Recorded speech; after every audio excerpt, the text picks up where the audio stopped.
देखिए, जो पैसे सिंह जैसे बात की थी, एक मालिक का ठौर ऐसा होता है दर ऐसा होता है जहाँ हर तरह के जीव अपने आप को जोड़ सकते हैं, अपना काम बना सकते हैं। अगर मालिक के छोर में ही अगर फर्क कर दिया जाएगा कि तुम आ सकते हो, तुम नहीं आ सकते हो, या तुमको इतना ही मिलेगा, तुमको उतना मिलेगा, तो फिर वो मालिक कैसे हो सकता है? मालिक का सच्चा स्थान जहाँ पर हम जैसे निबल जीव जुड़ करके एक चाहे किंचित मात्र को परमार्थ का शौक अगर लेकर के आए, तो क्या हमको वहाँ कुछ हासिल करने का अवसर नहीं मिलना चाहिए?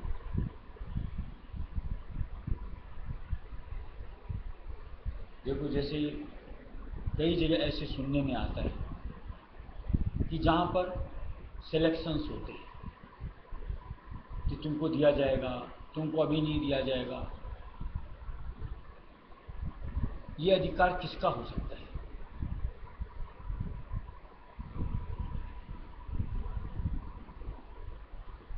अगर अपन हुजूर महाराज की अगर बानियाँ पढ़ते हैं तो क्या दिया हुआ है? आओ आओ जैसे तैसे भाव से। कोई भी एक सोच लेकर के आप मालिक की शरण में आ सकते हो, ये उनकी तरफ से फरमान जारी किया हुआ है। उससे भी बढ़कर आज उन्हीं के जरिए से जो एक इनाम दिया हुआ है कि दुनियादारी जीवों को मालिक ने शरण में बुलाया है, भक्तजनों को नहीं।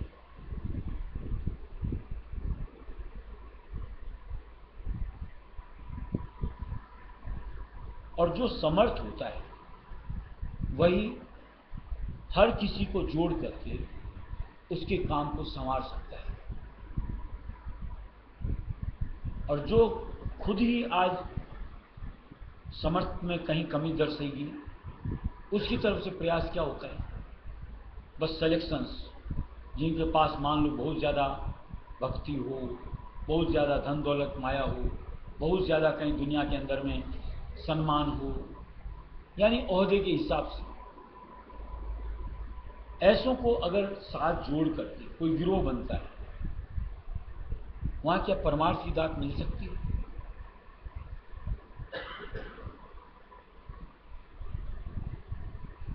अगर मालिक के वचनों को धारो, तो मालिक ने तो जैसे दोपहर जैसी सत्संग बात हुई कि कोई एक बस मनुष्य देह में होना चाहिए, पात्रता लियाकत को मालिक ने एक एक।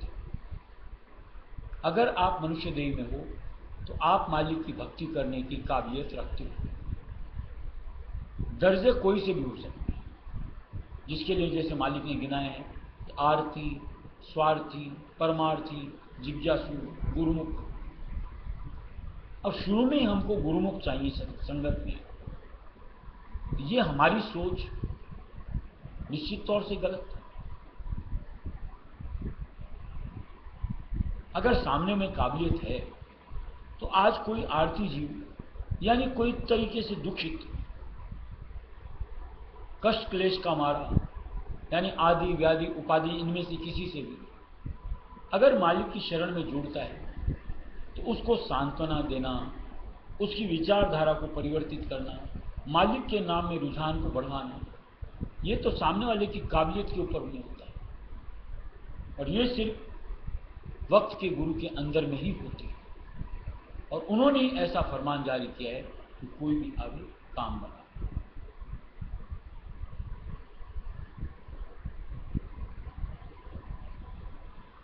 आज कोई भी मान लो संगत में आकर के सत्संग में बैठता है, कोई भी तरीके से दुखित है, और दुनिया में ऐसा कोई नहीं कि जो दुखी न हो। उसको एक सहारा चाहिए, आधार चाहिए कि जिसके जरिए से वो अपने उस दुख को कम कर सके, बिसर सके, उसका रास्ता निकाल सके। और दुनिया में ऐसा कोई सहारा मिलता नहीं, क्योंकि यहाँ तो सारे के सारे अगर कहो तो गलत नहीं है कि स्वार्थी ही स्वार्थी। उन दुखों से किसी को निवृत्त करना न तो उनकी सोच में होता है और न उनके पास कोई इलाज होता है। ऐसे में अगर एक वक्त गुरु का सच्चा आधार मिल जाए तो निश्चित तौर से उसको मदद मिल सकती है, यानी उसकी वो दुख की घड़ी आज कहीं न कहीं तब्दील होते होते उसके धुर के भाग को जगा सकती है, यानी कहीं न कहीं भक्ति की राह पर बढ़ते हुए अपनी मुक्ति का साधन ले सकता है। शुरू में आदमी चाहता है कि कोई मेरी मदद करे, चाहे समझ लो शारीरिक के कष्ट हैं, तो आज मालिक की शरण से जुड़ेगा, एक नाम के आधार को धारेगा, नाम के आधार में रत होते होते तन के कष्ट को बिसरता चला जाता है। और जो जो मालिक की नज़दीकी लेगा उसके बाद अहमियत मालिक के नाम की समझ में आती है। उसके बाद ये समझ में आता है कि ये दुख कष्ट कलेश कहीं ना कहीं हमारे कर्मों का लेखा जोखा के हिसाब से आते हैं, वो के रूप में आएंगे, भुगतने हैं। मन की वृत्ति को डाइवर्ट कर लो, मालिक के नाम से जोड़ लो, तो इनका संसार हमको जिस अनुरूप सताता है उसमें हम अपने आप की कमी कर सकते हैं।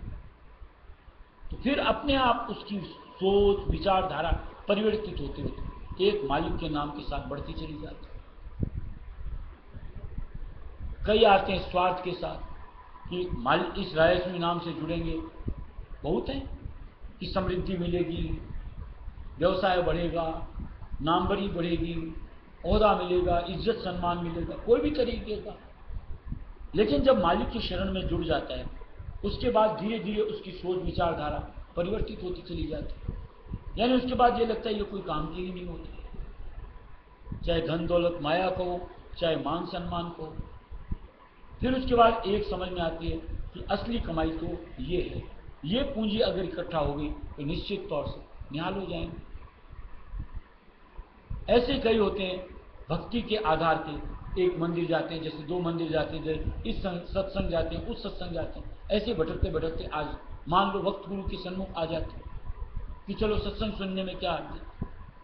लेकिन जब सत्संग में आकर के जुड़ते हैं तब जाकर के उनकी समझ में फर्क आता है कि आज तक हमने जिसको सत्संग समझ रखा था उनमें सत्संग बोल करके कुछ था ही नहीं, उनमें तो सिर्फ सिवाय किस्से कहानियों के, तुम्हारी हमारी बातों की और कुछ सुनने को ही नहीं मिलता था, या कुछ समझ भी दी जाती थी तो जैसे साधारण कि जैसे झूठ मत बोलो, दान पुण्य करो, बस इतने मात्र। और जहाँ संत मत के सत्संग में जुड़ते हैं तो समझ में आता है कि असली मकसद हमारा सुरत यानी आत्मा का उद्धार होना चाहिए, उसकी समझ में फर्क आता है। यानी उनमें से मन को चित्त को हटाते हुए, यानी ये झूठ सच दान पुण्य ये सब जो इनमें से वृत्ति निकाल करके फिर अपने निष्कर्णी के ऊपर अपने आप को लटकाता है, यानी अपनी मुक्ति का साधन बनाता चला जाए। फिर उसकी जिज्ञासा प्रबल होती चली जाती है कि देखें अंतर में क्या मिलता है, मालिक की नजदीकी में क्या मिलता है। ऐसे उसकी तवज्जो दुनिया से हट करके मालिक के चरणों में जुटती जाती है और इस तरीके से बढ़ते बढ़ते अव्वल दर्जा गुरुमुक्ता का हासिल करते हैं, जहाँ सिवाय उसको अपने गुरु में मालिक के कुल्य के अलावा कुछ सूरत दरसता ही नहीं और उनकी एक सानिध्यता के अलावा कुछ भाता ही नहीं। तब जाकर अपनी स्थिति मजबूत करके वहाँ टिक करके रहता है, अपना काम संभाल लेता है, यानी सच्ची मुक्ति हासिल कर लेता है। ऐसा कुछ सिर्फ जो सच्चे होते हैं, वक्त गुरु के युगों को मालिक के निज मुसाहब होते हैं, सिर्फ और सिर्फ उनकी शरण में ऐसी सोच, ऐसी धारणा और उसको परवान चढ़ाना मुमकिन हो सकता है। नहीं तो निश्चित बात है यहाँ ठगों की नगरी है, धर्म के नाम तक में सिर्फ ठगी ही ठगी, सिर्फ जीव को लूटना खसोटना और उनको निश्चित तौर से चाहे धन से कहो, चाहे तन से कहो, चाहे चेतनता से कहो, कंगाल बना दिया जाता है। और कहीं मालिक की मेहर दया से अगर एक संगत ऐसी मिल जाए तो निश्चित तौर से हर तरीके का बचाव और साथ में कहीं न कहीं चेतनता की वृद्धि मुमकिन होगा। इसलिए जो मालिक का कॉल है कि इस मंडल में जरूर मिलेगी, क्योंकि तो स्वामी जी महाराज जो हमारे आदि गुरु, उनका कॉल कि अब जब तक सृष्टि का उद्धार नहीं करेगी ये सत्ताधार लौट करके वापस अपने देश नहीं जाए तो निश्चित तौर से कहीं कहीं हमें मिलेंगे। आपकी सोच आप प्रबल बनाओ, अपने आप मालिक जो निराकार परम पिता है संजोग देगा, मुलाकात करवाएगा, यकीन दृढ़ाएगा। और जहां अगर संजोग बन गया, यकीन दृढ़ हो गया, फिर आपको मन की चंचलता छोड़ करके टिक करके अपने काम को बनाते चलना चाहिए। मुक्ति का साधन, अपना उद्धार, मालिक की पुलिस के साथ में अपना युग को विलीनता, और ये अगर बन पाया तो निश्चित तौर से नर्तन हासिल करना सफल हो गया। जो एकमात्र काम एक मनुष्य देह के अलावा कहीं नहीं बनता, अगर हम उसको कर गुजरे तो निश्चित तौर से मालिक के पसंदीदा बनते। हुआ मन आज दुखदाई, हुआ मन आज दुखदाई, कहूँ मैं चाल इस गाई, कहूँ मैं चाल इस गाई, न डरे गुरु कान भय जमता, न डरे गुरु कान भय जमता, गिरे नित पाप में जाई, गिरे नित पाप में जाई, करे सत संग सुने वाणी, करे सत संग सुने वाणी, समझ तो भी नहीं लाई, समझ तो भी नहीं लाई, पान की पूछ जो जानो, पान की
रहे अभिमान ने बोला, रहे अभिमान ने बोला, गुरु संग करत चतुराई, गुरु संग करत चतुराई, कही राधा स्वामी गति मन की, कही राधा स्वामी गति मन की, दया बिन हाथ नहीं आई, दया बिन हाथ नहीं आई, हुआ मन आज दुखदाई, हुआ मन आज दुखदाई, कहूँ मैं चाल इस दाई, कहूँ मैं चाल इस दाई। और सबकी बड़ की बात, अगर परमार्थ माने, इस मन रूपी जो यंत्र काल ने हमारे साथ जोड़ रखा है, इसको कंट्रोल में लेना है। और ये बगैर सच्चे के कंट्रोल आ ही नहीं सकता। यानी कैसी कैसी अजीब अजीब सोच और उसके साथ ही हरकत ये हमसे करवाता है ना। कभी एकांत में बैठ करके अपनी दिनचर्या को सुबह से शाम तक जो हमने की होती है, अगर गौर करो तो खुद को ताजुब लगेगा, मैंने किया। और वही अगर समर्थ की शरण से जुड़ो, एक थोड़ा सा भय कहो, दूसरी मालिक की दया से जो सत्संग में समझौती मिलती उसको कहो, और तीसरा उनके जरिए से जो हमको नामदान धन्यात्मक शब्द राया स्वामी का मिलता है, उसके जाप के आधार से करो। ये धीरे धीरे धीरे धीरे शिथिल होते हुए हमारे बस में आते हैं। अब जहां अगर सच्चे नहीं मिलेंगे, इन गतिविधियों से इसको परे कौन करे। और ऐसे में निश्चित बात है, दिन प्रतिदिन अपने आप में चाहे आप बड़े बनते रहो कि मैंने इतना किया, मैंने ऐसा किया, कुल मिलाकर के अगर ये जन्म मरण के रोग के हिसाब से सोचो, आप उसी दायरे के अंदर में अपने आप को पाओ। चाहे ऊपर वाला दर्जा पालो, चाहे नीचे वाला पालो, रहोगे उसी के अंदर घेरे। यानी उसको उल्लंघन करके मालिक के देश की तरफ आपकी रवानगी बनी नहीं सकती। फिर ऐसे कर्म में शुमार होकर के, अपना समय लगा करके, नर्तन को खो करके क्या पाया। और देख लो दुनिया का जो प्रवाह चल रहा है, एक सच्ची शरण के अलावा कहीं अगर कोई भी जुड़ता है, नाम के लिए चाहे कितनी बड़ी, होता क्या है, गुरु तो मान प्रतिष्ठा चाहे, शिष्य स्वार्थ संग आन लगा। दिया हुआ है स्वामी जी महाराज का कि वो मान प्रतिष्ठा चाहते हैं और हम अपना स्वार्थ सीधा करना चाहते हैं। दोनों का मेल बनता है, जिंदगी वहीं तबाह हो जाती है। और नहीं तो सच्चों के साथ लोगों को निश्चित तौर से गढ़ करके पात्रता लियाकत जीव को दी जाती है। जिसके लिए और दिया स्वामी जी महाराज ने कि गुरु की ताड़ और मार सह धर कर पिया, मूर्खों की अस्तुति पर खाका। यानी कोई अगर आपकी बड़ाई करता है, फलाने का क्या कहना, वो सत्संगी तो ऐसे हैं, ऐसा है, उन्होंने इतनी भेंट दी, इतना यहाँ पर सेवा की, समझ लो लुटिया गोल हो रही है। यहाँ जो खरे होंगे निश्चित तौर से जो भी हममें कमी है उसको मालिक गढ़ गढ़ करके दूर करे और एक ऐसी लियाकत देंगे कि जिसमें हमारा वो मालिक का सच्चा नाम आकर के ठहर सके। बगैर खोट निकाले आप कैसी कल्पना कर सकते हो कि वो ऐसा अद्भुत नाम जिसके लिए जैसे दिया है स्वामी जी महाराज ने वार्तिक के अंदर कि जैसे शेरनी का दूध स्वर्ण पात्र में चलता है, ऐसे वो मालिक का जो सच्चा नाम है जब सब खोट अंतर से निकल जाएगी तब उसमें जाकर के टिक पाते। और ये चीज सिवाय सच्चे गुरु के और कोई नहीं कर सकता। और जहां आप टिकते हो, अगर आपको ऐसा लगता है मन के ऊपर बंदिश बनती चली जा रही है, आपको डांट डपट गरीबी गलती बनती उसके ऊपर हो रही है, तो समझ लो सही है। और जहां पर आप कुछ भी कर रहे हो, सामने वाला कोई आपको ठोकता ही नहीं बल्कि और पीठ ठोकता है, क्या आपको समझ में नहीं आता मेरा काम बन रहा है या मेरा आकाश हो रहा है? जहां ऐसा माहौल दिखे निकल पड़ो दूसरे रास्ते। क्या जरूरत है वहां टिका करके इस नर्तन को गंवाने, अपना समय खोने? बामुश्किल तो ये हाथ में आता है। और ऐसी सोच के साथ उलझ करके निश्चित तौर से ये जैसा मान लीजिए हुआ मन आज दुखदायी, हमारे लिए दुखदायी हो जाएगा। तो वापिस फिर 84 जाना पड़ेगा और न जाने वापिस कब शुभ कर्मों का संयोग बन करके हमको पुनः नरदेही मिलेगी, कितना अवसर बीत जाएगा। तब का क्या भरोसा कि सत्संग मिलेगी, कि वक्त गुरु का साथ मिलेगा, कि नाम के प्रति प्रतीत आ पाएगी या नहीं आ पाएगी। आज जो ब्योत मालिक ला करके दे रहे हैं कि एक रायसुई नाम भार है चित्त को, अपनी मुक्ति की सोच मन में उपज रही तो उसको पूरा क्यों न कर लो कि सत्संग खोजो, वक्त गुरु को खोजो, उनकी शरणागत होकर के अपना काम बना लो, नाम की साधना करते हुए सूरज शब्द योग के जरिए से। और ये निश्चित तौर से एक ही ठौर होगी जो मालिक का कौल है, एक वक्त में बस उस ठौर को खोजना है, वहां अपने आप को जोड़ करके कुर्बान, यानी वहां फिर मन की हरकतों से, मन की सोच से अपने आप को निकाल कर सिर्फ और सिर्फ अपने गुरु की सोच के साथ जोड़ना है। यानी हमको कहा जाए ऐसे ऐसे, चाहे वो मामला गृहस्थ का हो यानी दुनियादारी का, या फिर दीन का यानी परमार्थ, दोनों में बस उनकी मत के आधार पर आगे बढ़ते चलो। देखो जिंदगी का रूप कैसे परिवर्तित होता, धीरे धीरे दुनिया से अचाव होते हुए जीते जी मुक्त होंगे।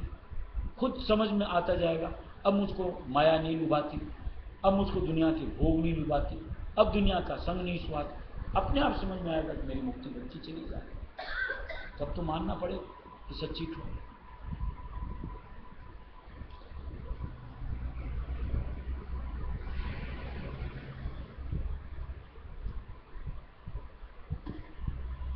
भक्ति कर लीजिए जग जीवन थोड़ा, भक्ति कर लीजिए जग जीवन थोड़ा, भक्ति कर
अंतर दृष्टि को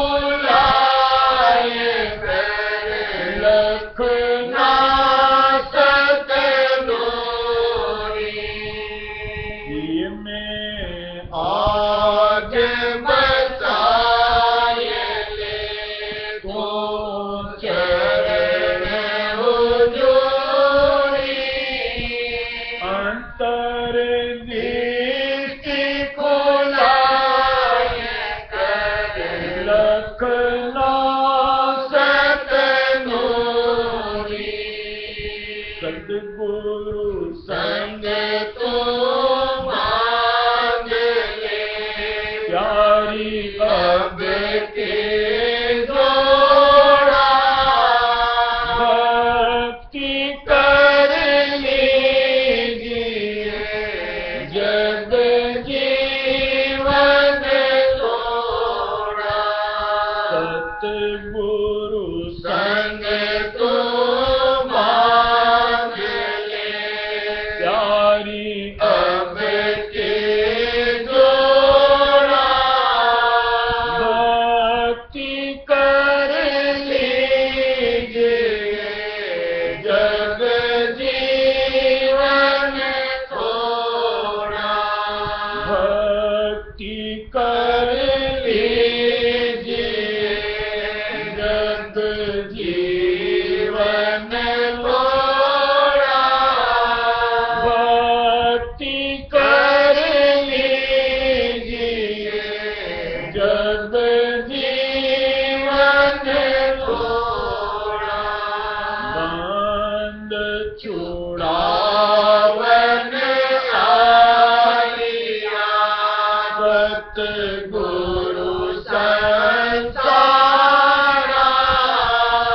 आज्ञा उनकी मानिए लिए दर कर प्यारा बंद छुड़ावन आलिया सतगुरु संसारा आज्ञा उनकी मानिए लिए दर कर प्यारा शब्द की दुगत कमाए कर लीजिए निर्वारा नाम बिना सब जीव बड़े चौरासी धारा शब्द की दुगत कमाए कर लीजिए निर्वारा नाम बिना सब जीव बहे चौरासी धारा भाग जगा मोहि मिल गए गुरु बंदी छोड़ा भक्ति कर लीजिए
का भेद सुनाय कर श्रुत शबर चढ़ाई घंटा शंख सुनाय कर धीर ज्योत लगाई वहाँ से गगन चढ़ाय कर धुन दर्द सुनाई घंटा शंख सुनाय कर धीर ज्योत लगाई वहाँ से गगन चढ़ाय कर धुन दर्द सुनाई चंद्र रूप पलक काल से अब नाता तोड़ा भक्ति कर लीजिए जग जीवन थोड़ा चंद्र रूप रूप लख काल से अब नाता तोड़ा भक्ति कर लीजिए जग जीवन थोड़ा भक्ति कर लीजिए जग जीवन थोड़ा भक्ति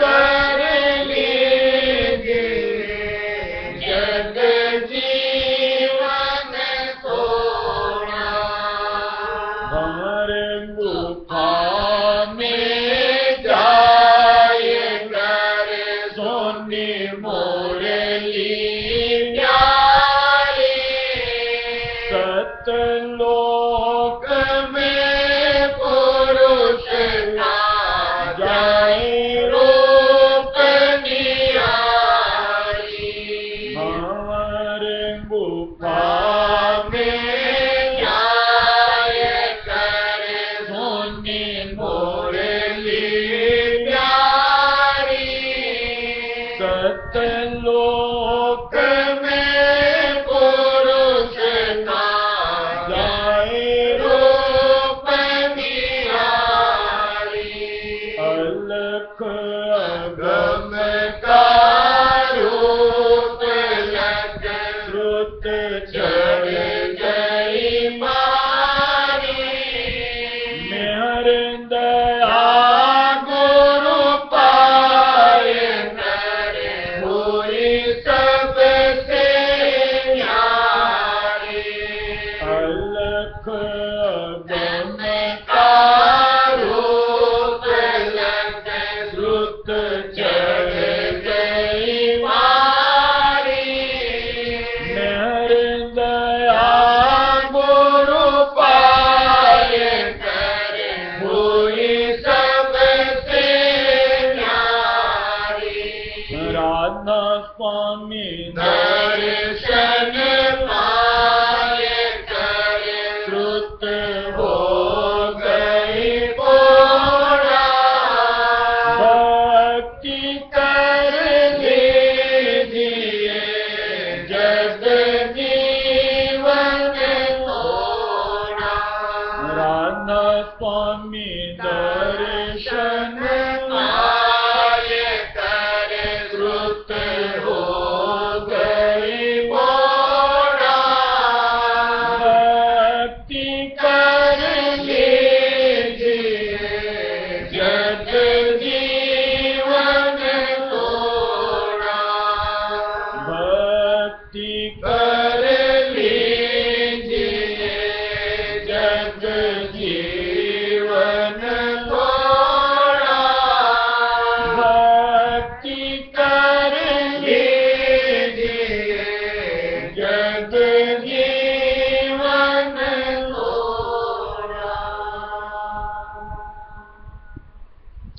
देखिए जैसा भी है, आज हम लोग जब तक सत्संगत नहीं मिलते यानी सच्चे का साथ, तब तक इंसान क्या करता है, टटोलवा चलता है। और टटोलवा में जो जैसा हाथ आता है उसका एक अपने हिसाब से रूप रंग रेखा सब बना लेते हैं और उसके साथ जुड़ करके बस धारता यही है, बस यही से। अब उस भ्रम को, संशय को दूर कैसे किया जाए?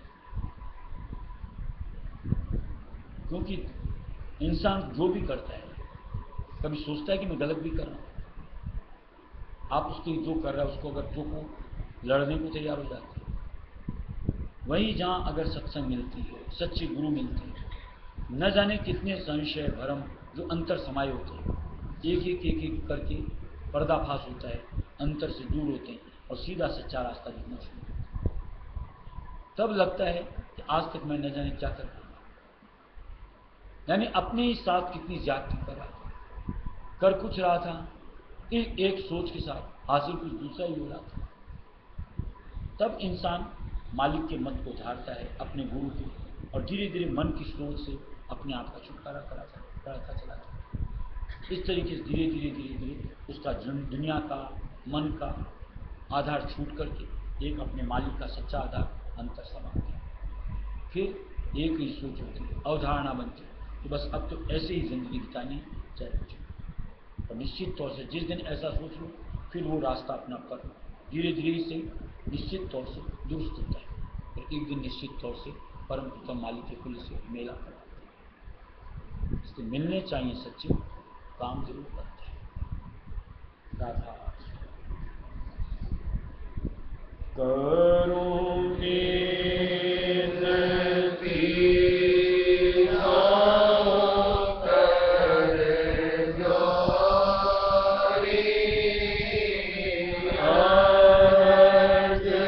So